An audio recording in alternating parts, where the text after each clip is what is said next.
पढ्नु छ कति बोलौ ध्यान मोबाइलदेखि टाढा हट्दैन। अब मोटिभेशनल भिडियो देखो मात्र 5 मिनेट जोस दिन्छ। आजकल भइरहेको छ के मलाई साथीहरु तिम्रो पनि यही हालत छ भने अन्तिमसम्म सुन्नु। यो 14, 15, 16, 18, 20, 25 को उमेर त्यो उमेर हो। एक सही भयो भने जिन्दगी सप्रिन्छ र एक गलत भयो भने जिन्दगी बिग्रिन्छ। आज आफूले आफूलाई क्वेशन गर कि मैले जिन्दगीमा के गर्ने र म जिन्दगीमा के गर्न सक्छु। के मैले नसक्ने कुनै काम छ?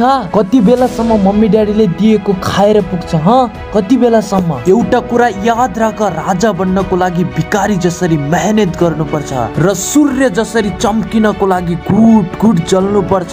तिमी पढ्न सुरु गर्छौ र भन्न थाल्छौ भोलि पढ्छु, आइतबार पढ्छु, 1 गते पढ्छु, नाइ नयाँ वर्षदेखि पढ्छु। कहिलेसम्म बोल्छौ भोलि गर्छु। जब तिम्रो मृत्यु नजिक आउनेछ तब के बोल्नेछौ? मात्र एक पटक आफ्नो दिलको नयनले उनीहरूलाई देख। म अहिले कुरा गरिरहेको छु तिम्रो आमा र बाबाको, जसले सोचेका छन् मेरो बच्चा छ राम्रो बन्ने छ। कति अपेक्षाको साथ तिम्रो आमा र बाबा दलदलमा तडपिरहेका छन्, जो तिम्रो लागि ज्यान दिन पनि तयार छन्। उनीहरूको लागि एक पटक फर्किन सक्दैनौ, तिमी उसको लागि ज्यान दिन तयार छौ जो संजोगले भेटिएको लभरलाई, जसको लागि पढाइ छोडेर सकी नसकी म्यासेज गरिरहेको छौ। तर तिमीले एक पटक देखेका छौ त्यो आमाको मेहनत र त्यो बाबाको संघर्ष?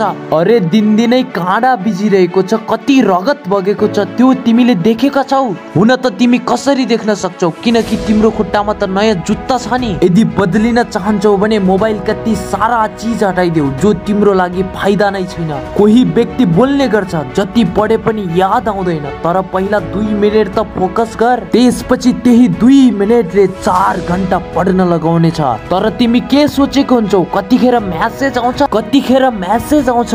तिम्रो दिमागमा पुरै नेगेटिभिटी छ, पहिला उसलाई चाल अनि फ्याँकिदेऊ त्यसलाई। तिम्रो सपना के छ थाहा छैन मलाई, तर तिमी लाखौंको भिडियो नदेखेर यो भिडियो देखिरहेको छौ भने तिमी अरू भन्दा फरक व्यक्ति हौ, तिमी केही न केही बन्ने छौ।